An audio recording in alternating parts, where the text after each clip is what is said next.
அவருடைய வாக்குத்தத்த வசனத்தை வாசிக்கும்படி கேட்குறேன். வாக்குத்தத்த வசனத்தை வாசிக்கும்படி கேட்குறேன்.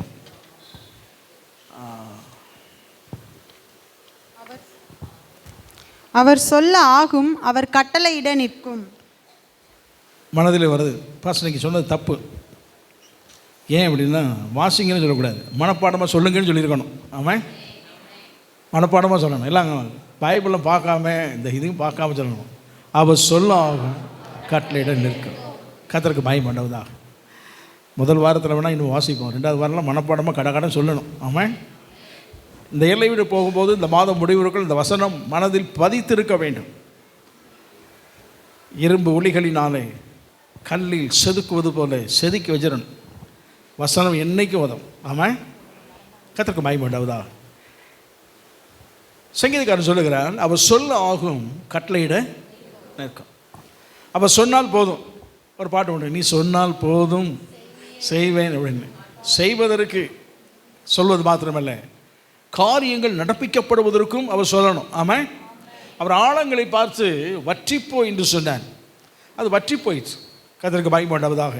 அவர் சொல்லினாலே செயல்பட்ட அற்புதமான கிரியைகளை நாம் பார்த்தோம்.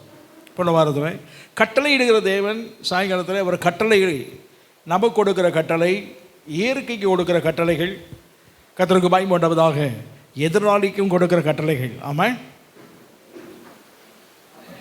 சாயங்காலம் வந்து தானே தெரியும், நாங்கள் தான் வரலையே, எனக்கு தெரியாது. கர்த்தருக்கு மகிமை உண்டாவதாக. ஆண்டவர் தம்முடைய அற்புதமான வார்த்தைகளை அவர் சொல்லுவாராக. இன்றைக்கும் அந்த வார்த்தையில் உள்ள முதல் பகுதி தான் சொல்ல வரணும். அவர் சொல்ல ஆகும், கட்டளையிட அவர் சொல்ல ஆகும். ஆமாம், கர்த்தருக்கு மகிமை உண்டாவதாக. அவர் தம்முடைய வார்த்தையினாலே சொல்லும் போது எவைகளெல்லாம் நடப்பிக்கப்பட வேண்டும் என்று சொல்லி மனதில் நிர்ணயித்து வைத்திருக்காரோ எல்லாமே இருக்கும். அந்த சந்தர்ப்பத்திற்கு அல்லது அந்த சூழ்நிலைக்கு ஏற்றபடி தான் நடக்கும் என்பதல்ல. அவர் சொல்லிவிட்டால் அந்த ஜீவிய காலம் முழுவதற்கும் நமக்கு தேவையான எல்லாமே உள்ளடக்கி வைத்து தான் அவர் அந்த வார்த்தைகளை சொல்லுவார் அவர். ஆமாம், கர்த்தருக்கு மகிமை உண்டாவதாக. சில வார்த்தைகள் சொல்லுவார், அது புரிந்து கொள்ள முடியாது, மறைமுகமாக இருப்பது போல தெரியும். ஆனால் அந்த வார்த்தைக்கு பின்புறம் இருக்கக்கூடியதான அநேக காரியங்கள் ஒன்றன் பின் ஒன்றாய் நிறைவேறும் போது பரிபூர்ண ஆசீர்வாதத்தை பெற்றுக்கொள்ள முடியும். ஆமாம், ஒரு நாள் இயேசு கிறிஸ்து போய் கொண்டிருக்கும் போது ஒரு 10 குஷ்டரோகிகள் அங்கே நின்று கொண்டு, ஐயரே எங்கள் மீது கிருபையா இருமையா, நசனா இயேசுவே அப்படி கூப்பிட்டாங்க. இயேசு பார்த்தார், அவனை வரும் கையை தூக்கி காமிச்சாங்க. கை குஷ்டரோகம் 10 பேர். கர்த்தருக்கு மகிமை உண்டாவதாக. அவர் பார்த்து கொண்டே இருந்தார். பார்த்துட்டு அவர் சொன்னார், நீ சுகமாக்கப்படுவாயாக, நீ சுத்தமாக்கப்படுவாயாக. அப்பெல்லாம் ஒன்றும் சொல்லலை. ஆண்டவர் என்ன சொன்னார் அப்படின்னா, ஆசாரியனை காட்டு அப்படின்ட்டார். ஆமாம், நீ சுகமாவையா இல்லையா என்பதை குறித்து ஒன்றும் சொல்லவில்லை, ஒரு வார்த்தை தான் சொன்னார், ஆசாரியனுக்கு கொண்டு காண்பி. கர்த்தருக்கு மகிமை உண்டாவதாக. அதான் வார்த்தை. அவர் சொன்ன உடனே அவர்கள் புறப்பட்டு போனார்கள். போகிற வழியில் என்ன செய்தான், ஆசாரியனை கொண்டு காண்பி என்று சொன்னால் அவருடைய பொருள், நியாயப்பிரமாண காலத்தில் இயேசு வாழ்ந்தவர். நியாயப்பிரமாண சட்டப்படி என்ன அப்படின்னா, குஷ்டரோக பிரமாணம். ஒரு மனிதன் குஷ்டரோகி அவன் சுஸ்தமாகிவிட்டால் அவன் நேராக முதல்ல யார்கிட்ட தான் போகணும், ஆசாரியனிடத்தில் போய் பார்க்க வேண்டும். ஆசாரியனை போய் பார்க்கணும். சில பலி முறைகளுக்கு சில எண்ணெய்கள்லாம் எடுத்துக்கொண்டு ஆசாரியனை போய் பார்க்கணும். ஆசாரியன் அவனை பரிசோதிப்பார். குஷ்டரோகம் சுகமாகி விட்டதுன்னு சொன்னால் அவனுக்கு சில காரியங்களை செய்து அவன் அனுப்பி விடுவான். கர்த்தருக்கு மகிமை உண்டாவதாக. அவன் ஆசாரியன் போய் டெஸ்ட் பண்ணி சுகமாகி விட்டாய் போ அப்படின்னு சொல்லணும். அது வரைக்கும் அவன் குஷ்டரோகி தான். கர்த்தருக்கு மகிமை உண்டாவதாக. அவன் சுகமானால் தான் ஆசாரியன்ட்ட போக முடியும். அடுத்த ஸ்டெப்பில் சுகமாகாத பட்சத்தில் ஆசாரியன்ட்ட என்ன செய்ய முடியாது, போக முடியாது. இயேசு சொன்னார், நீ ஆசாரியத்தில் போய் காண்பி என்று சொன்னால், நீ சுகமாயிட்டப்பா, நீ தைரியமாக போ. ஆமாம், அவனுக்கு சுகமாக்க கடவாய் என்று நான் சொல்லலை, ஆசாரியத்தில் காண்பி என்று சொன்னார். கர்த்தருக்கு மகிமை. அந்த வார்த்தையில் என்னெல்லாம் இருக்குன்னா, அவன் போக வேண்டும் என்று சொன்னான், கட்டாயம் என்ன செய்யணும், அவன் சுகமாக்கப்பட்டிருக்க வேண்டும். அதை உணர்ந்து கொண்டு அவர்கள் விசுவாசத்தோடு போனாங்க. போகிற வழியில் சுகமாயிட்டாங்க. அந்த எண்டு ஆசாரியன்ட்ட போய் காண்பித்தார்கள். கர்த்தருக்கு மகிமை உண்டாவதாக. அன்றைக்கு அவர் தூரமாக ஏன் நின்றாங்க அப்படின்னா, குஷ்டரோக பிரமாணம் இருக்குது. அவர்கள் யூத மார்க்கத்தில், யூத கலாச்சாரத்தில் குஷ்டரோகிகள் ஊருக்கு புறம்பே இருக்கணும். ஒன்று. ரெண்டாவது, அவங்க ஊருக்குள்ளே வரணும் அப்படின்னா சில சட்டத்திட்டங்கள்லாம் இருக்குது. அவங்க நம்ம இப்போ நல்ல மற்றவங்களை இப்போ நல்ல உடை உடுத்தி வர முடியாது. ஏன்னா மற்றவங்களும் நல்ல உடை உடுத்திருக்கிறவனை போய் இப்போ தொட்டுட்டா சீட்டாயிரும். இவன் ஒரு நாள் முழுவதும் எங்கே இருக்கணும்? குளிக்காமல் வெளியே நின்று பிறகு சாயங்காலமாக குளிச்சுட்டு வெளியே வீட்டுக்குள்ளே வரணும். இந்த மாதிரி பிரச்சனைகள்லாம் இருக்குது. ஆகவே அவனுக்கு நல்ல ட்ரெஸ் எல்லாம் பார்த்த உடனே அவன் குஷ்ரோகின்னு தெரிந்து கொள்ள வேண்டும். அதை கேட்ட ட்ரெஸ் எல்லாம் இருக்குது. கர்த்தருக்கு பயம் உண்டாவதாக. அவன் கிழிஞ்ச ட்ரெஸ்ஸும் அந்த மாதிரி ட்ரெஸ்ஸை பார்த்த உடனே அவன் தூரத்தில் வரும்போது குஷ்ரோகின்னு நினச்சிக்குவாங்க. ஒருவேளை பார்வைக்கு தெரியவில்லை என்று சொன்னால் அவன் கையில் என்ன இருக்கும்? ஒரு மணி இருக்கும். அந்த மணி கூட்டமாக இருக்குன்னா மணி அடிப்பான். கிணக்கின்னு மணி அடித்தோடனே தீட்டு அப்படின்னு சொல்லுவான். ஆட்கள்லாம் என்ன செய்வாங்க? அப்படி ஒதுங்கிக்கிடுவாங்க. கர்த்தருக்கு பயம் உண்டாவதாக. ஆகவே இந்த இப்படிப்பட்ட பிரமாணத்தின் மத்தியில் இருந்தவர்களை பார்த்து ஆண்டு சொன்னார், நீ ஆசண்டை காண்பின்னு சொன்னார். அவனுடைய பொருள், நீ சுகமாகி விட்டாயப்பா, விசுவாசத்தோடு போ அப்படின்னார். அவன் ஒரு ஸ்டெப் எடுத்து வச்ச உடனே ஒன்று ஒன்றா சுகமாவது பார்த்தான். ஆசாரியன்ட்ட போகும்போது பரிபூர்ண விடுதலை அடைந்தான். அவன் அப்படி செய் இப்படி செய்யலாம் ஒன்றுமே சொல்லலை. ஒன்றே ஒன்று சொன்னான், ஆசாரிய இடத்துல கொண்டு போய் காண்பி. அவர் என்ன வார்த்தை சொன்னாலும் சரி, அதற்குள் இருக்கக்கூடியதான வலிமை, அதற்குள் இருக்கக்கூடிய அநேக ஆசீர்வாதங்கள் அதை உள்ளடக்கி வைத்து தான் அவர் சொல்லுவார். அவர் ஆமாம்.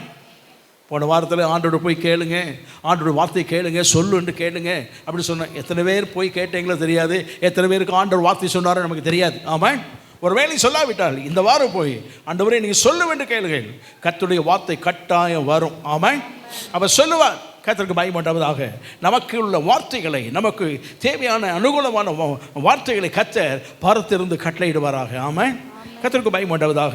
அவர் சொன்ன வார்த்தைகளெல்லாம் வல்லமை இருந்தது, அற்புதங்கள் நடந்தது. அதில் ஒன்றை தான் இன்றைக்கு நம்முடைய வாழ்க்கையை பார்க்க போகிறோம். யோவான் சுவிசேஷத்தில் சொல்லப்பட்டிருக்கிறது. கர்த்தருக்கு எல்லாருக்கும் தெரிந்ததான ஒரு அற்புதம் தான் யோவான் சுவிசேஷம். யோவான் சீஷனால் எழுதப்பட்ட அற்புதமான ஒரு புத்தகம். யோவான் புத்தகத்தை பல முறை நீங்கள் மறுபடியும் வாசித்து பார்க்கணும். ஏன் அப்படின்னா மற்ற புத்தகங்களை விட இது சற்று வித்தியாசமான கோணத்திலே வித்தியாசமான காரியத்தை எழுதப்பட்ட அற்புதமான ஒரு சுவிசேஷ புத்தகம். மத்தேயு, மார்க்கு, லூக்கா இந்த மூன்றும் நான் வாசிக்கும் போது ஒரே புத்தகத்தை மறுபடியும் வாசிப்பது போல தெரியும். ஆனால் புத்தகங்கள் வேறு. அது உள் நோக்கம், உள் பகுதியிலே சொல்லப்பட்டதான விதங்கள் வேறு. கர்த்தருக்கு பயப்பட்டதாக. ஆனால் அற்புதங்கள் எல்லாம் ஒரே மாதிரி இருக்கும். வாசிக்கும் போதே ஏற்கனவே வாசித்தோமோ அப்படிங்கிற எண்ணங்கள்லாம் என்ன செய்யும்? நமக்கு வரும். அப்படிப்பட்ட புத்தகம் அது. அதுக்கு தான் அதுக்கு பேர் ஒரு நோக்கு சுவிசேஷம், சினாப்டிக் காஸ்பல்னு சொல்லுவாங்க. ஒரு நோக்கு, ஒரே பார்வை சுட்டி காட்டக்கூடியதான ஒரு புத்தகம்.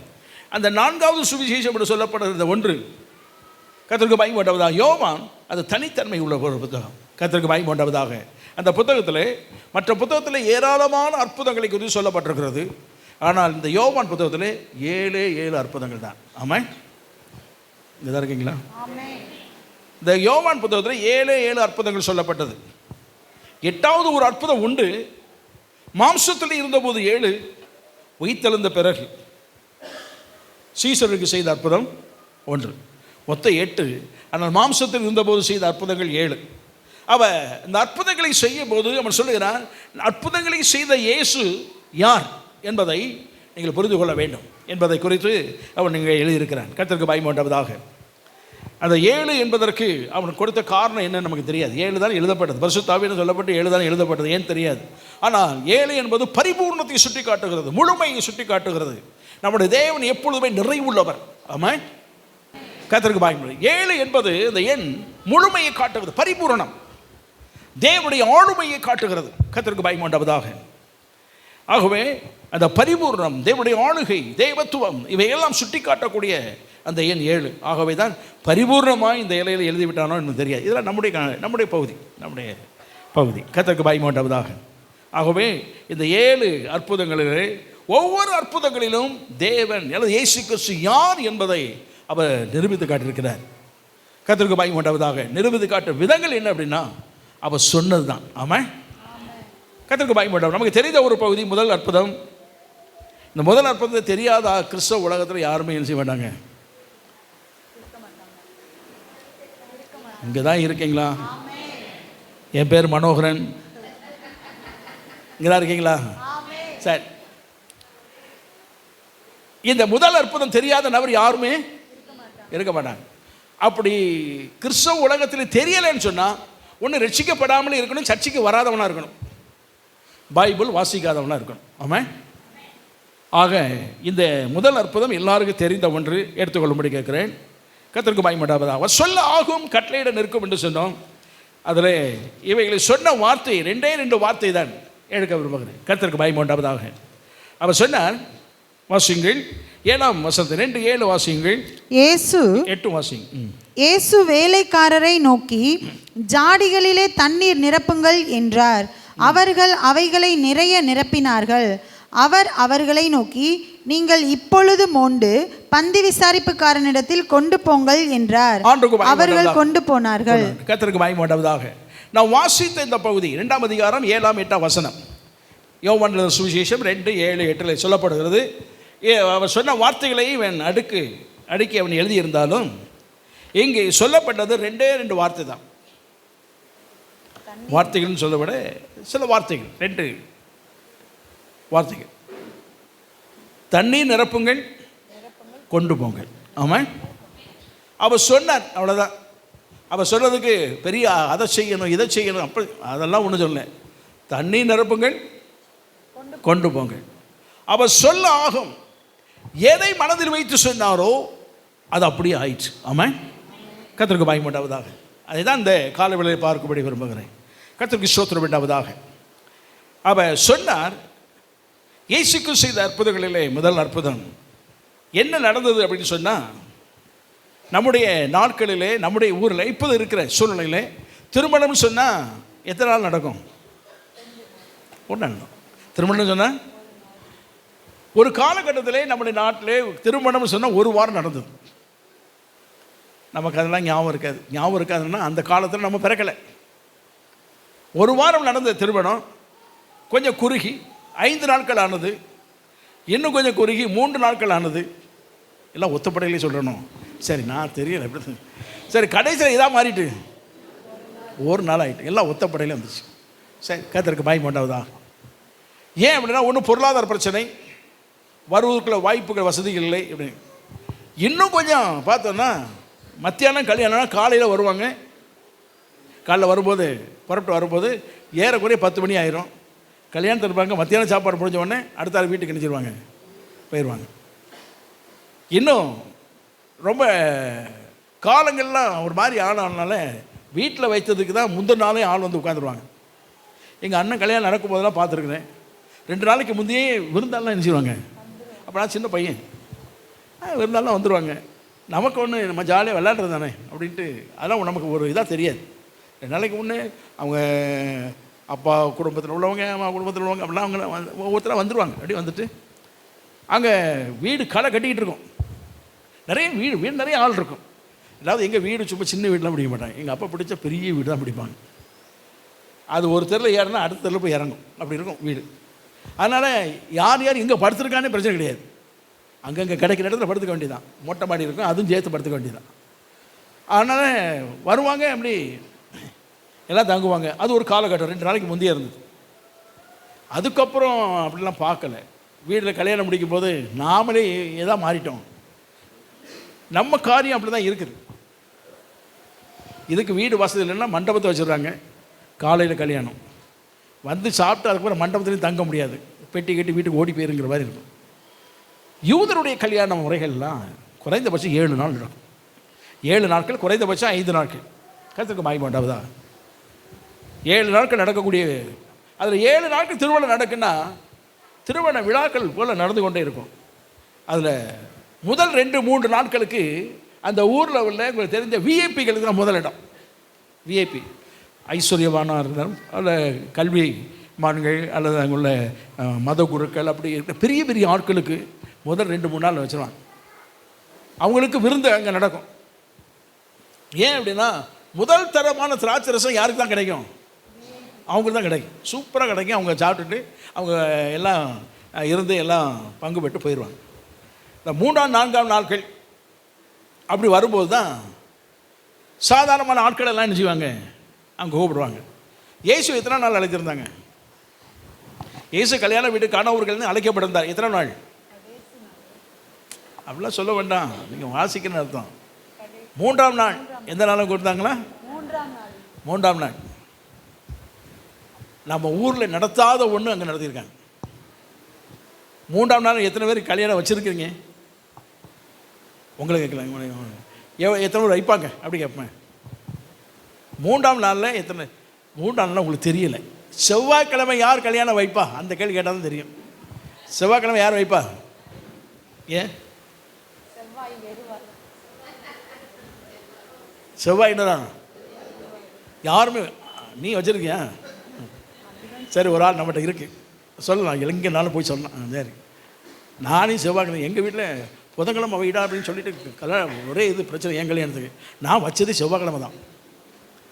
கடைசியில் என்ன பண்ணேன், இந்த பாய் இப்படி தான் பண்ணுவான் அப்படின்ட்டு, அதெல்லாம் ஒருத்தர் சம்மதிக்கிறேன், எங்களை முடியாது அப்படின்லாம் சொல்லி வரமாட்டோம், ஒருத்தர் வரமாட்டோம்னு வேறு வழி இல்லாமல் புதன்கிழமைக்கு. ஆனால் செவ்வாய்க்கிழமை என்பது என்னது? தலைமைத்துவம். அந்த தலைமை, அந்த வீட்டு தலைவர், அப்பா அம்மா, அவங்க எடுக்கக்கூடிய முடிவு. செவ்வாய்க்கிழமை நம்ம நாட்டில் என்ன செய்ய மாட்டாங்க. அம்மா செவ்வாய் வெறுவாய்ன்னு யார் சொன்னது?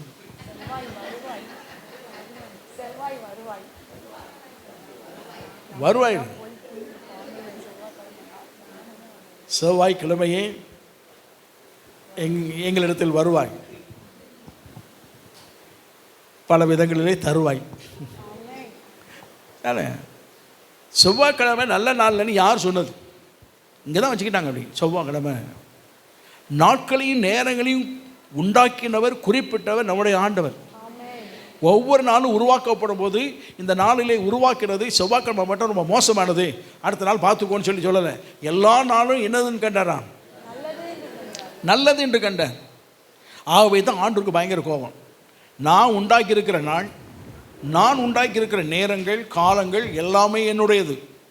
இதை ஒரு மனிதன் மாற்றி அமைத்து இது கெடுதல், இது நல்ல காலம் இல்லை, இது கெட்ட காலம் என்று சொல்லி நிர்ணயிப்பதற்கு எந்த மனிதனுக்கு என்ன கிடையாது? அதிகாரம் கிடையாது. ஆகவே தான் சொல்றாரு, நாள் பார்க்குறவன், நேரம் பார்க்குறவன் எல்லாம் கர்த்தருக்கு அருவருப்பானவன். ஆமாம், இங்கே தான் இருக்கீங்களா? சிலருக்கு ஒரு பயமாக இருக்குது, பாஸ்டர் இனி கல்யாணம் இல்லைன்னு வைக்கும்போது செவ்வாய்க்கிழமை மட்டும் வைப்பாரோ அப்படின்னு. உங்கள் வசதிக்கு வாய்ப்புக்கு தக்கன எப்படினாலும் வச்சுக்கிடுங்க, அது வேறு விஷயம். ஆனால் என்கிட்ட வந்து செவ்வாய் வந்து வெறுவாய் பாஸ்டர் அதனால் வைக்க முடியாது அப்படின்னு சொன்னீங்கன்னா கட்டாயம் அன்றைக்கி தான் நான் வருவேன், மறுநாள் க்ளீன் போல்ட். கர்த்தருக்கு பாய் மாட்டாவதாக. வசதியான நாள் வைப்பது தப்பு இல்லை. ஆனால் நீங்கள் சொல்கிறீங்க, அவங்க சொல்கிறாங்க பாருங்க, நீங்கள் அவங்க சொல்கிறாங்க பாருங்க செவ்வாய்க்கிழமை வைக்கக்கூடாதுன்னு.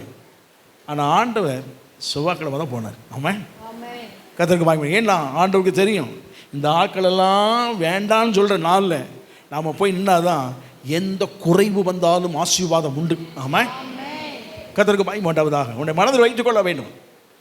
இந்த நாட்கள் நேரங்கள் பார்க்குறதெல்லாம் தேவன் ஒரு நாள் விரும்புவதில்லை. இதெல்லாம் சைட் ட்ராக்கு. ஆனால் சொல்ல வேண்டியது சொல்லிடணும் இல்லையா? இன்றைக்கும் நாள் பார்க்குற ஆள் இருக்கிறாங்க, இன்றைக்கும் ஜாதகம் பார்க்குற ஆள் இருக்காங்க, இன்றைக்கும் குறி கேட்குற ஆள் இருக்காங்க, இன்றைக்கும் போயிட்டு இதெல்லாம் பார்த்துட்டு இருக்கிற நாட்கள் இருக்காங்க. அவங்க பார்க்கறதுக்கு அவங்களுக்கு தான் கேடாக இருக்குமே தவிர அது என்ன செய்யாது, ஆசீர்வாதமாக இருக்காது. நாமளே இந்த நாள் நல்ல நாள் இல்லைன்னு சொல்லி போயிட்டே இருந்தோம்னா அந்த நாள் நல்லா இல்லாமலே போயிடும். நமக்கு எல்லா நாளும் நல்ல நாள். ஆமாம், கர்த்தருக்கு பாய் வேண்டாவதாக.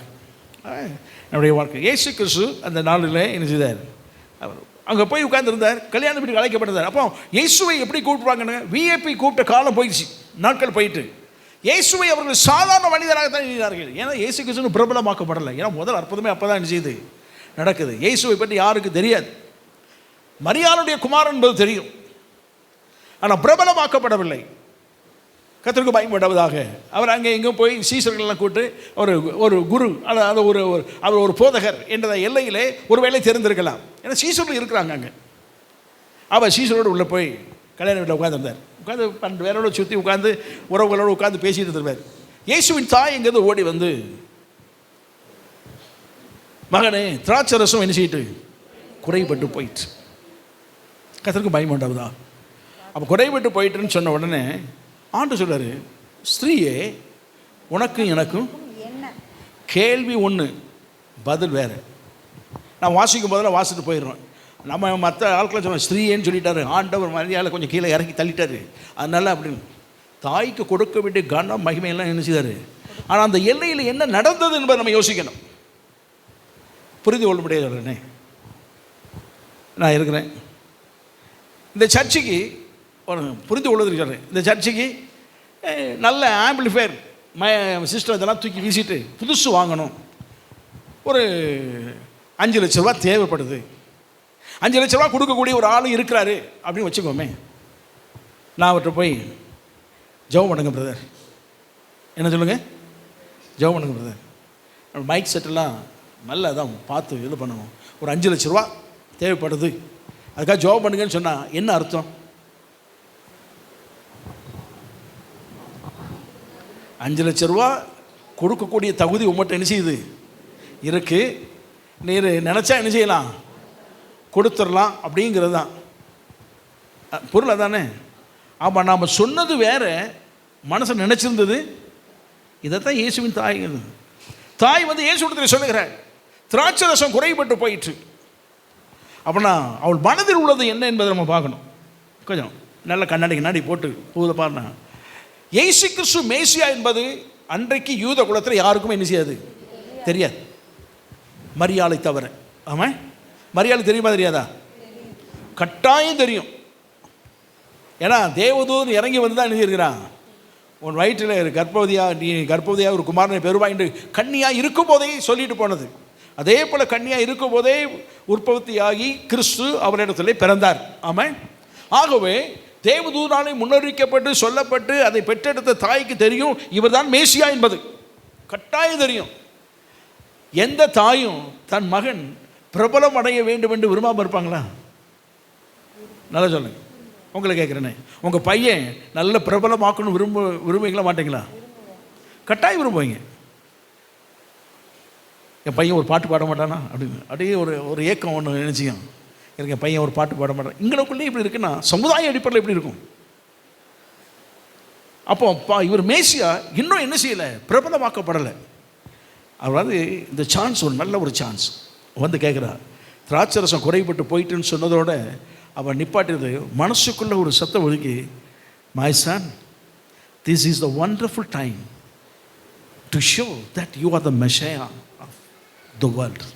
இந்த உலகத்திற்கு நீதான் மேசியா என்பதை காண்பிப்பதற்கு சரியான தருணம் இதுதான். என்ன தருணம்? ஒரு அற்புதம் செய்யும், மக்கள் நேரம் உன்ட்ட வருவாங்க, யாருன்னு சொன்னால் போதும், டிக்ளேர் பண்ணால் போதும், பின்பற்றுவாங்க, நாங்கள் எதிர்பார்த்த மேசியா வந்துட்டார். ஆமாம், நீ மேசியா என்பதை சுட்டி காட்டுறதுக்கு நல்ல நேரம் மகனே, நீ சொல்லு, நீ செய்யும் அப்படின்னு சொன்ன உடனே ஆண்டு சொன்னார்.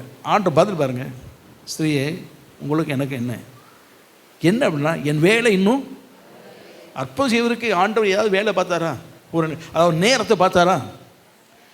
நீங்கள் வேதத்தில் வாசித்து பாருங்கள், இயேசு கிறிஸ்து செய்த அற்புதங்கள் எந்த அற்புதமாக இருக்கட்டும், அவன் நேரம் காலத்தை என்ன செய்யலை, நேரம் காலம் பார்க்காமல் அற்புதம் செய்தவர். இந்த அற்புதம் செய்வதற்கு என் வேலை வரவில்லை என்று சொல்லுவாரா?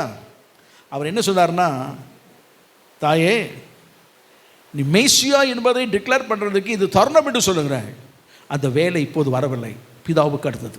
ஆமாம், இதை சொன்ன ஏசி சொன்ன உடனே அவளும் புரிஞ்சுட்டு நேராக போயிட்டு, ஏன்னா மனதிலுடைய எண்ணங்கள் தோற்றங்கள் உள்ளதை வெளிப்படுத்தி இயேசு தோன்றி வெளிப்படுத்தி காட்டின உடனே அவள் புரிந்து கொண்டாள். சுற்றியுள்ளவங்களை யாருக்கும் புரியலை, ஆனால் அவள் புரிந்து கொண்டாள்.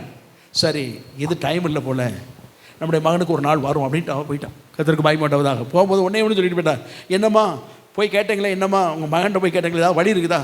அவர் என்ன சொல்கிறார் அதை போய் கேளு, அவர் அற்புதம் செய்வார், அது செய்வார், அதெல்லாம் சொல்ல, அவர் சொல்கிறத படி நீ செய் அப்படின்னு போயிட்டான். கர்த்தருக்கு பயம் உண்டாவதாக.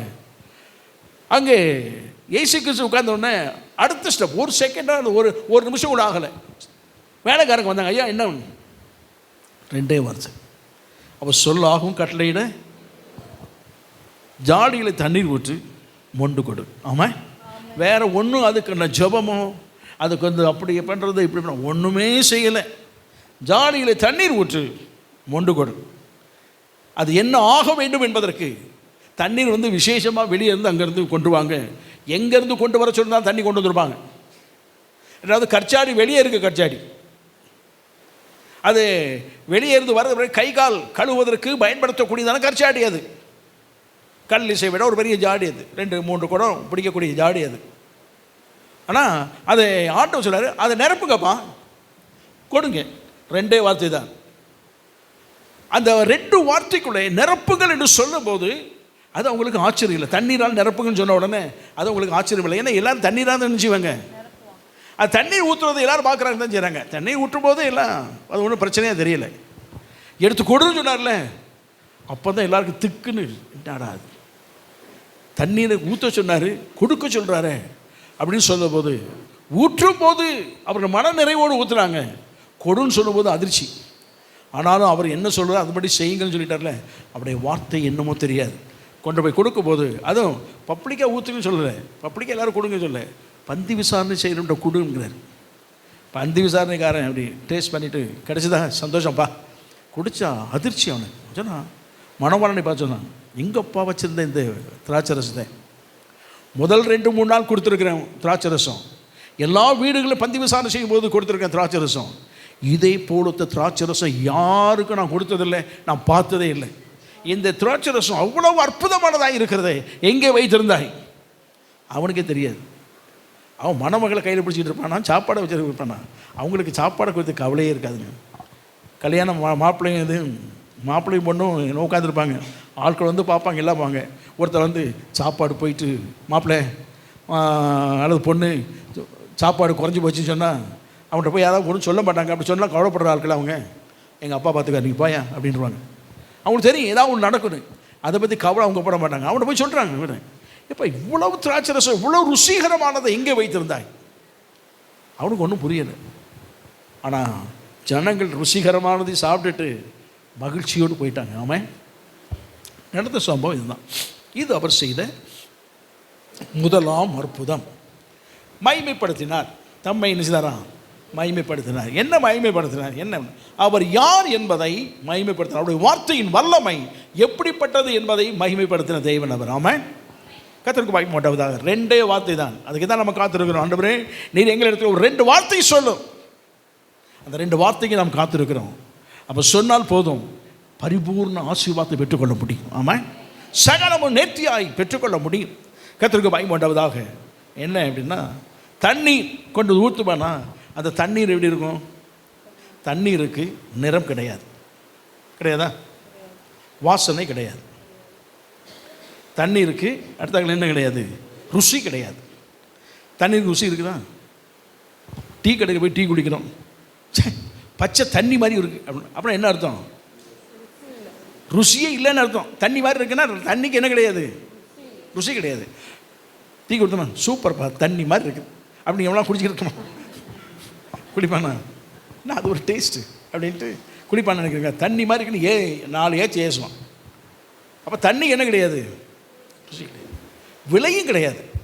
பாட்டிலில் விற்கிறாங்களே, நாம் தண்ணிக்கு விலை கொடுக்கல, அவன் வச்சுருக்கிற மெட்டீரியல் பாட்டில் இருக்குல்ல, பாட்டிலு அவன் கரண்ட் செலவு பண்ணது, அந்த மெட்டீரியல், அந்த கரண்ட் செலவு பண்ணுறதுக்கு அது வேலை செய்தவனுக்கு கூலி, இதெல்லாம் சேர்த்து தான் 10 ரூபா கொடுக்குறோமே தவிர தண்ணிக்கு என்ன செய்யலை.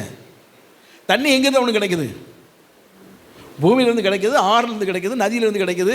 அதுக்குன்னு கவர்மெண்ட் அலாட் பண்ணி கொடுக்குறான், எங்கே எடுத்துக்கணுமோ அதை எடுத்துக்கிறதுக்கு கொடுக்குறாங்க. அதுக்கு அவன் கவர்மெண்ட்டுக்கு பணம் கட்டுறது வேறு, அது கவர்மெண்ட்டுடைய இடத்திற்கு, அது வரக்கூடிய இடத்திற்கு அந்த இடத்தை அவன் பயன்படுத்தி கொள்வதற்கு. ஆனால் தண்ணீர் எப்போதுமே என்னது தான்? விலை இல்லாதது. வானத்து மழையை பொய்ய பண்ணுகிறார், ஆறுகள் ஊற்றுக்கள் கீழே இருந்து ஊற்றுக்கள் வருது, இதெல்லாம் தண்ணீர் நமக்கு கொடுக்கப்படுறது இலவசம். ஆனால் காசு கொடுத்தோம்னா அது வேறு விஷயம். ஆனால் தண்ணீருக்கு என்ன கிடையாது? விலை கிடையாது. ஆனால் இங்கே ஆண்டவர் அற்புதம் செய்த உடனே நிறம் மாறுதுங்க.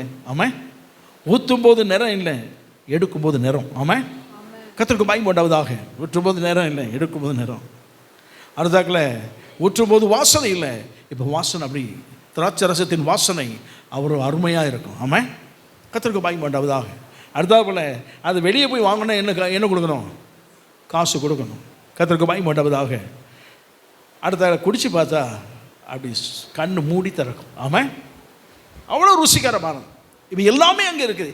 எது இல்லை, எவைகளெல்லாம் இல்லையோ இல்லாத எல்லாமே அங்கே ஆண்டவர் கொண்டு வந்து வைத்தார் அவர். ஆமாம், கர்த்தருக்கு மகிமை உண்டாவதாக.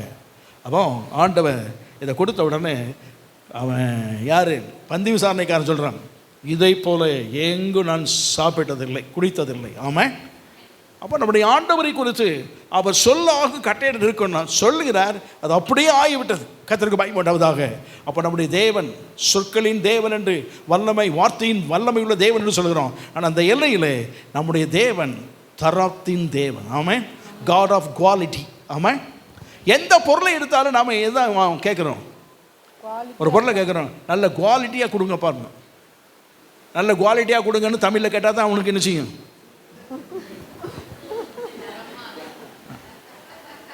அப்படி தானே? தரமாக இருக்குன்னு சொன்ன நம்ம தரமாக இருக்கு அப்படின்னு யோசிப்போம். ஒரு கணம் யோசிக்க வச்சோம். அதான் அடிக்கடி சொல்லுவேன்.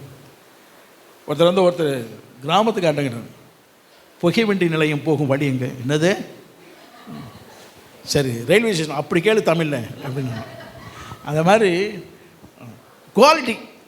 நம்முடைய ஆண்டவர் காட் ஆஃப் குவாலிட்டி, தரம் உள்ள தேவன். தரத்தை தான் தருவார். தரம் கெட்டது ஒரு நாள் நினைச்சு வேண்டாரு. ரெண்டாம் தரமானது ஏற்கனவே அதை பயன்படுத்தி விட்டு புதுமையாக்கப்பட்ட அந்த ஒரு பொருள், அப்படிப்பட்டதை தரவே மாட்டார். அவர் தந்தார் பிராண்ட் நியூ, தரமான ஒன்றை தான் தருவார். குவாலிட்டி, ஃபர்ஸ்ட் குவாலிட்டி தான் தருவார். அதான் தாவீது சொல்லுகிறான், நேர்த்தியான இடத்துல எனக்கு பங்குண்டு, ஆம், சிறப்பான சுதந்திரம் எனக்கு வைத்திருக்கிறார். ஆமாம், நம்முடைய ஆண்டவர் கொடுக்கும் போதெல்லாம் நேர்த்தியானதை தான் தருவார். ஒரு நாளும் தரம் குறைந்ததை நம்முடைய வாழ்க்கையில் தருவதே இல்லை. ஆமாம், அவருடைய வார்த்தை நம்முடைய வாழ்க்கையில் உருவாகிவிட்டால் நம்முடைய வாழ்க்கையில் எவைகளெல்லாம் பிரச்சனைகள், எவையெல்லாம் குறைவு, எதெல்லாம் இல்லை என்று எண்ணுகிறோமோ அவர் கொடுக்கும் போது தரம் உள்ளதாய் கர்த்தர் கொடுப்பார். அவர் ஆமாம், கர்த்தருக்கு பயன் உண்டாவதாக. நம்முடைய ஆண்டவர் ஒரு நாளும் தரம் கெட்டதை தரவே மாட்டார். ஏன்னா அவரே நல்ல தரம் உள்ள தேவன். நம்ம சொல்லுவாங்களே, ஒரு மனுஷனை பார்க்கும்போது அவனா தரம் கெட்ட மனுஷங்க அப்படிமா. எதுக்கு பார்த்துருக்கீங்க? இந்த வார்த்தை பார்த்துருக்கீங்களா? அவன் யார்? தரங்கெட்ட மனுஷன்.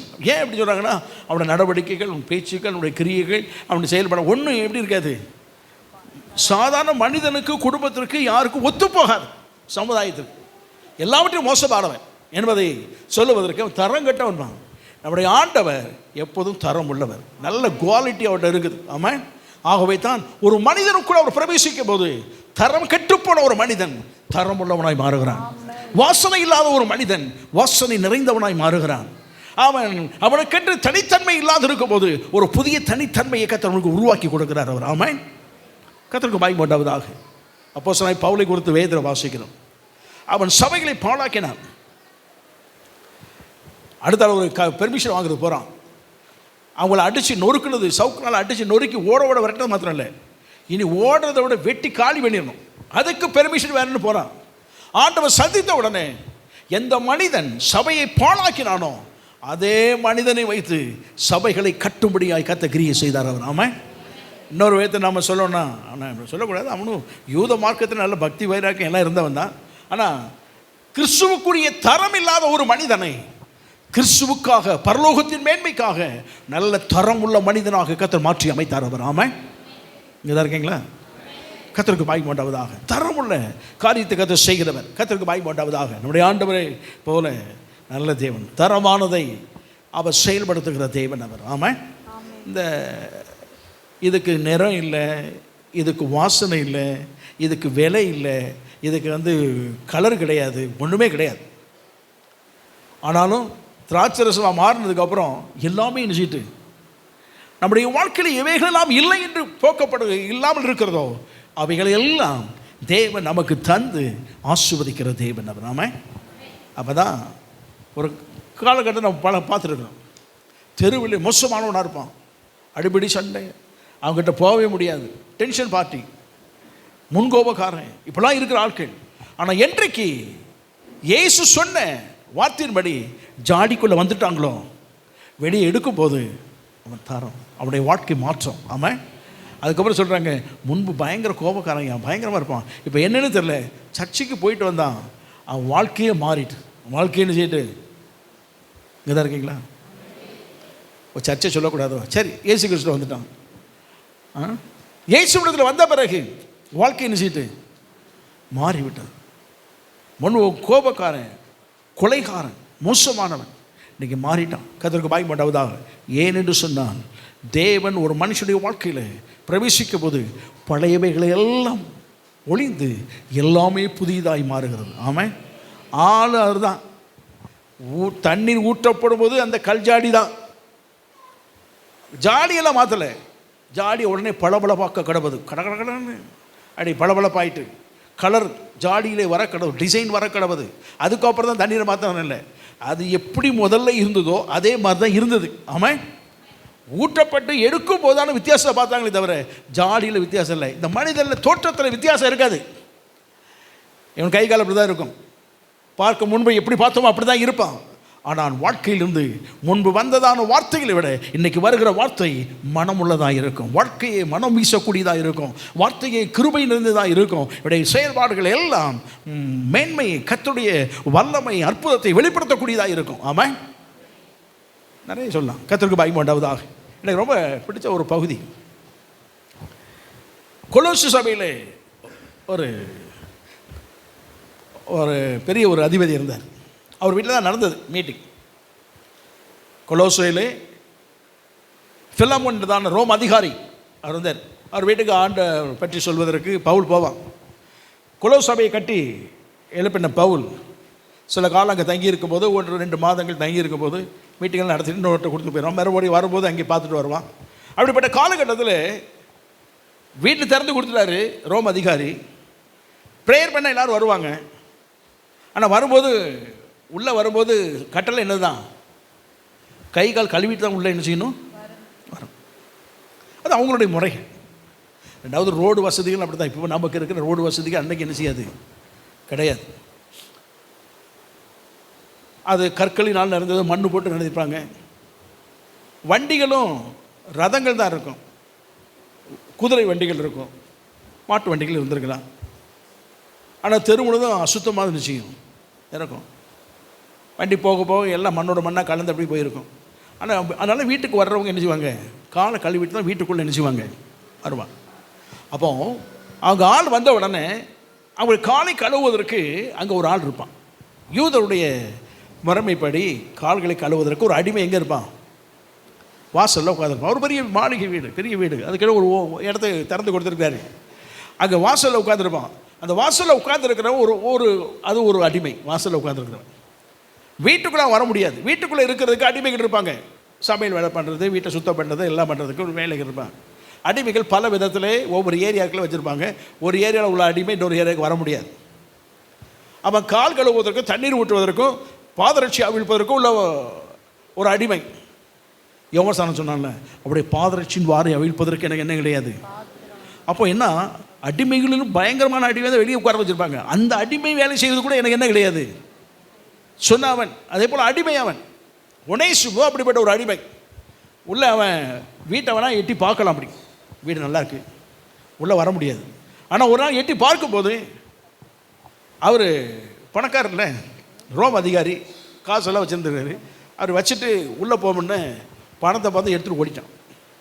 அப்படின்னா என்ன அர்த்தம், இப்படி தான் நடந்துதான் தெரியாது, களவாடிட்டு போயிட்டான். அவன் திருடன், களவாடிட்டு போயிட்டான். முதல்ல அடிமை, வீட்டுக்குள்ளே வர முடியாது, வெளியே உட்காந்துக்கூட அடிமை. ரெண்டாவது திருடன். பணத்தை காணணுன்னே இவனையும் பார்த்தா ஆளை காணும், இவன் தான் திருடிட்டான், கம்ப்ளைண்ட் பண்ணிட்டான். ரோம் அதிகாரி இல்லை, உடனே கண்டுபிடிப்பதுக்கு எல்லா வேலையும் செய்யுது. கர்த்தருக்கு மகிமை உண்டாவதாக. எபேசு சிறைச்சாலையில் யார் இருக்கா, பவுலில் உட்காந்துருக்காரு. நான் கட்டப்பட்டிருக்கையில் அப்படின்னு சொல்லி அவன் எழுதுவதை பார்க்குறோம். அவன் சிறைச்சாலைக்குள்ளே இருக்கும்போது இவனை பிடிச்சி உள்ளே தள்ளிட்டாங்க. உள்ளே தள்ளினோட பொத்துன்னு வந்து விழுறான். விழுந்து திரும்பி பார்த்தா யார் உட்காந்துருக்கான், போச்சுடா. இவர் அன்னைக்கு வீட்டுக்கு வரும்போதே நான் என்ன சொன்னேன் அப்படின்னு சொன்னால் அவன் நினைக்கிறான், அவர் சர்ச்சை நடத்த வீட்டுக்குள்ளே வந்துட்டானுங்க. நிறைய இடங்கள் நடக்கும் தெரியுமா, வந்துட்டானுங்க, அல்லேலியா போடுறதுக்குன்னே வந்துட்டானுங்க. இந்த நாட்களில் நாங்கள் பைபிள் காலேஜ் படிக்கும்போது போவோம், இந்த லீவு நாட்களில் பிரசங்கம் பண்ண போவோம். அப்படியே என்னுடைய நண்பர் ஒருத்தர் சிவகங்கையில் பாஸ்டர் இருந்தார். அவர் மூலம் அந்த ஒரு குடும்பத்தின் மூலம் தான் அங்கே சர்ச்சு ஆரம்பித்தாங்க. அந்த சர்ச்சு ஆனால் அவங்க வீட்டு முன்னால் எல்லாம் வந்திருக்கிறாங்க, ஒரு மீட்டிங் போடணும், ஓப்பன் மீட்டிங் ஒன்று போட்டாச்சு. அப்போல்லாம் ஓப்பன் மீட்டிங்னா சும்மா சாதனம் நடக்கும். அங்கே போயாச்சு, பேசுறதுக்கு போயிருக்கோம். நானும் ஒரு 3 பேர் இருக்கிறோம். அந்த வீட்டில் அவங்க ரிலேஷன் இங்கே தான் இருக்கிறாங்க. ஆனால் அந்த வீட்டில் ஒரு தந்தார், பேர் நான் சொல்லக்கூடாது, கண்டுபிடிச்சிருங்க. அப்படி வந்தார். அவர் கம்யூனிஸ்ட்டு, கொஞ்சம் கம்யூனிஸ்ட்வாதி. வந்துட்டானுங்க. அவர் சார் உட்காந்துருக்குறோம். அவர் என்ன சொல்கிறார், வந்துட்டானுங்க. அடுத்த என்னதுக்கு, காப்பி குடிக்க வந்திருக்கானுங்க. முடிஞ்ச உடனே என்ன கிடைக்கும், காப்பி கிடைக்கும். காப்பி குடிக்க வந்துட்டானுங்க அப்படின்ட்டு உள்ளே போயிட்டார். அந்த அம்மா வருத்தப்படாதீங்க, அதெல்லாம் வருத்தப்படாம நீங்கள் எவ்வளோ கவலைப்படாதீங்கம்மா, நாங்கள் எவ்வளோ பாடுபட்டு வந்திருக்கோம், இதெல்லாம் சரி பிரசவம் பண்ணோம், எல்லாம் முடிச்சிட்டோம். நானும் காரைக்குடி வந்துட்டேன். ஒரு நாள் பைபிள் காலேஜ் போகிறேன், பாஸ்டர் தோற்றுறோம் அப்படின்னா, என்னடா சத்தம் அப்படி சத்தம் கேட்குதே, பார்த்தா எங்களை சொல்லிட்டு போனா பாருங்க வந்துட்டானுங்க அப்படின்னா அவர் அங்கே வந்துட்டார். என்ன அப்படின்னு கேட்டோன்னே, ஆமாம் பாஸ்டர் ஆண்டவனை ரசித்தார், ஊழியத்துக்கு அனுப்பிட்டாருங்க, நான் ஊழியத்துக்கு வந்துட்டேன். அப்போ நினச்சேன், சரி கர்த்தருக்கு பாய் மாட்டாவதாக. யார் எப்படி இருந்துச்சார் இப்படி ஒனேசுமு அவன் சொன்னான் வந்துட்டானுங்க அப்படின்னு தான் சொல்லிட்டு இருந்தவன். டீ குடிக்க வந்துட்டானுங்க, அன்றைக்கி டீ காஃபிலாம் கிடையாது, சரி வேறு ஏதாவது பானங்க குடிக்க வந்துட்டானுங்க அப்படி இப்படின்னு கிண்டல் பண்ணவன். கடைசியில் வந்து விழுந்த உடனே இவ்வளோலாம் இவரை பிடிச்சி ஏசனவன் என்ன செய்ய போகிறாரோ தெரியல அப்படின்னு பார்த்தோன்னே அவன் கூப்பிட்டான் உட்கார வச்சு ஆண்டவர் பற்றி சொன்னான், நீ செய்த தப்பு எல்லாம் ஒன்று ஒன்றா சொல்ல சொல்ல அந்த கற்சாடிக்குள்ளே இயேசு சொன்ன வார்த்தை தண்ணீர் ஊற்றுன்னு சொன்னார்ல, வசனம் தண்ணீர் ஊற்றிக்கிட்டே இருக்காங்க. கர்த்தருக்கு பயம் வேண்டாவதாக. அவன் அப்படியே வாழ்க்கை மாற ஆரம்பித்தது, பழைய பேரெல்லாம் ஒளிந்து போக ஆரம்பித்தது, எல்லாம் அவன் ரசிக்கப்பட்டான்.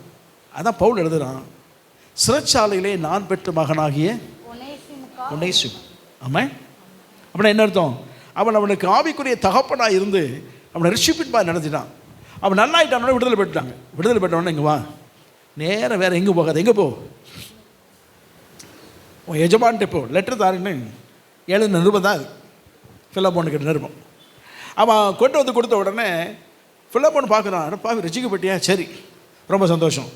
வேலை மாறுது, வாசலில் இருக்கணும், எங்கே வந்துட்டான், கூட்டம் நடத்துகிற இடத்துக்கு வந்துட்டான். கர்த்தருக்கு மகிமை உண்டாவதாக. அவனை நம்பி பொறுப்புகளை விட்டு போனான். முன்னும் களவாடினவன், அடிமை, வீட்டுக்குள்ளே வர முடியாத அடிமை, ரெண்டாவது திருடன், சிறை கைதி, இப்போ ரட்சிக்கப்பட்டவன். மாறிட்டு கொஞ்சம் நிறம் மாறுது, தன்மை மாறுது, ருசிகள் மாறுது. இவன் எங்கே இருக்க ஆரம்பித்தான். நாட்கள் செல்ல செல்ல கர்த்தருக்கு மகிமை உண்டாவதாக. நான் கற்பனை செய்து பார்த்தேன், இவன் எப்படி ஆகியிருப்பான் அப்படின்னா, ஒரு குறிப்பில் வாசித்தேன். சின்ன ஆசியாவின் பகுதி கிறிஸ்தவ தலைவர்கள் என்று சொல்லி அவங்க வச்சுருப்பாங்க. அதில் யோவான் தான் இயேசுவின் சீஷன். யோவான் தான் அதுக்கு தலைவராக இருந்தார். அதுக்கப்புறம் பின்னாட்களிலே அவருடைய சீஷன் போலிகார்ப் தலைவராக இருந்தார். அதுக்கு பிறகு யார் இருந்தாங்க நமக்கு தெரியாது. ஆனால் தீமோத்தேயு ஒரு பக்கம் இருந்தான். தீமோத்தேயு அவன் ரத்த சாட்சியாக மரித்த பிறகு யாரை வைக்கலான்னு யோசித்தாங்க, ஒனேசிமு கொண்டு வச்சுட்டாங்க. ஒனேசிமு யார், அடிமை, வீட்டுக்குள்ளே வர முடியாத அடிமை, திருடன், சிறை கைதி. ஆனால் அப்படிப்பட்டவனை ஆண்டவர் மாற்றி அமைக்கும் போது அவருடைய வார்த்தை பிரவேசித்தது, அவருடைய ஜீவனுள்ள வசனங்கள் உள்ளே பிரவேசித்தது. ஆண்டவர் தண்ணீர் ஊற்றினார், பவுல் ஊற்றினான். கர்த்தருக்கு மகிமை உண்டாவதாக. அந்த ஜாடியை வெறுமையாக்கி, ஏன்னா தண்ணி ஊற்றும் போது, புது தண்ணி ஊற்றும் போது ஜாடி என்ன செய்யணும், பழையவைகளெல்லாம் ஒளிந்து போயினா எல்லாத்தையும் கழுவி தூக்கி வெளியே வீசிட்டு தண்ணீர் வசனம் ஊற்றப்பட்டது. ஊற்ற ஊற்ற அது நிரம்பி வர ஆரம்பித்தது. இவன் வாழ்க்கை மாறினது, கலர் கொடுக்க ஆரம்பித்தது. ரட்சிப்பின் கலரே வேறு. ஆமாம், கொஞ்சம் ருசி வர ஆரம்பித்தது. அவன் முழங்கால் போட்டு ஜெபம் பண்ணுறதுக்கு முன்னால் இவன் முழங்கால் போட்டு நிற்கிறான். பவுல் படுத்திருந்தவன் முழிச்சு பார்த்தா முழங்கால் நிற்கிறான். என்னடா தூங்கலையா, நைட்டெல்லாம் தூங்கலை, ஆண்டவர் மேலே உள்ள அன்பு, நான் நைட்டெல்லாம் தூங்கலை, ஜெபம் பண்ணிகிட்டே இருக்கிறேன். கர்த்தருக்கு சோத்திரம். ஒன்றை மாதிரி ஆள் தாண்டா தேவை. ஆமாம், அவன் என்ன அனுப்பிட்டான். இப்படிப்பட்ட மனுஷன் இவன் கொண்டாடுவான். அவன் மாறினான், வீட்டுக்குள்ளே வந்தான். பிறகு மீட்டிங்கெல்லாம் நடக்குது. நான் கற்பனை செய்து பார்த்தேன் எப்படி இருந்திருக்கணும். வீட்டுக்குள்ளே பிரசங்கியார் வரல. அன்றைக்கி பிரசங்கியார் வரலையே, என்ன செய்ய, நம்ம ஸ்டெப்னி ஒன்று எப்பவும் வைப்போம்.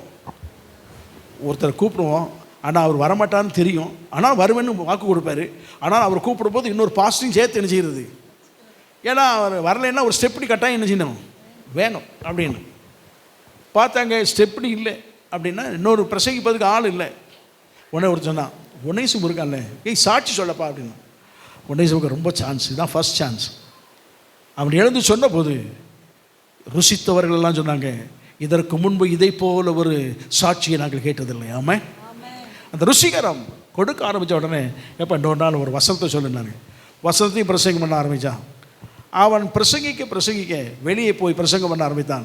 அவன் பிரபலமாக்கப்பட்டான். பிரபலமாக்கப்பட்டது கடைசியில் ஏசியா மைனரில், சின்ன ஆசியாவின் பகுதியில் கிறிஸ்தவ உலகத்திற்கு தலைவனாக கர்த்தர் கொண்டு வந்து நிறுத்தினார். அவர் ஆமாம், கர்த்தருக்கு மகிமை உண்டாவதாக. ஒரு மனுஷனுடைய வாழ்க்கையில் கர்த்தர் எப்படி செய்வானா, தரம் கெட்ட ஒரு மனிதனாக இருந்தாலும் அவன் கிறிஸ்துவுக்குள் வரும்போது இயேசு எப்படி தரம் உள்ளவராய் இருந்தாரோ அவரை போல மாற்றி அவனையும் தரம் உள்ளவராய் மாற்றுவார் அவர். ஆமென்.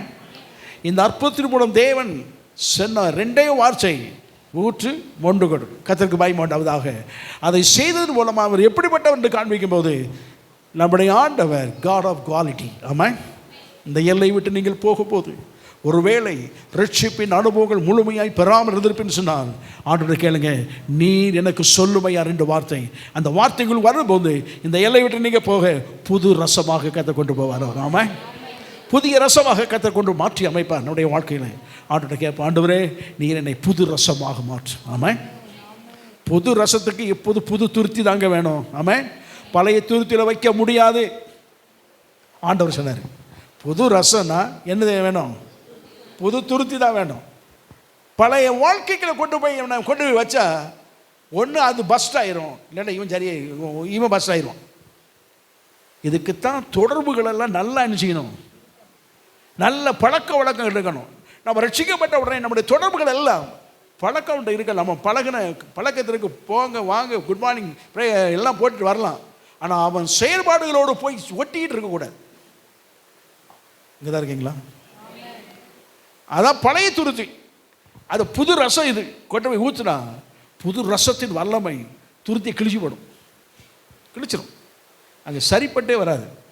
ஆனால் புது ரசம் புது துருத்தியை கொண்டு வச்சிங்க, அது நீடித்த காலத்துக்கு இருக்கும். ஆமாம். கர்த்தருக்கு பயப்படாததாக. இந்த எல்லை விட்டு போக போது நீங்கள் புது ரசமாக்கப்பட வேண்டும், அதோடு புது துருத்தியோடு இருக்க வேண்டும். ஆமாம்.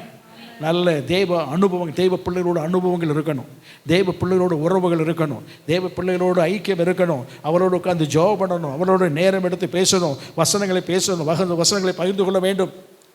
வேண்டாத ஆட்களோட பழக்க வழக்கங்களை துண்டித்துக் கொள்ளுங்கள், வேண்டாத நபரோட தொடர்புகளை துண்டித்துக் கொள்ளுங்கள்.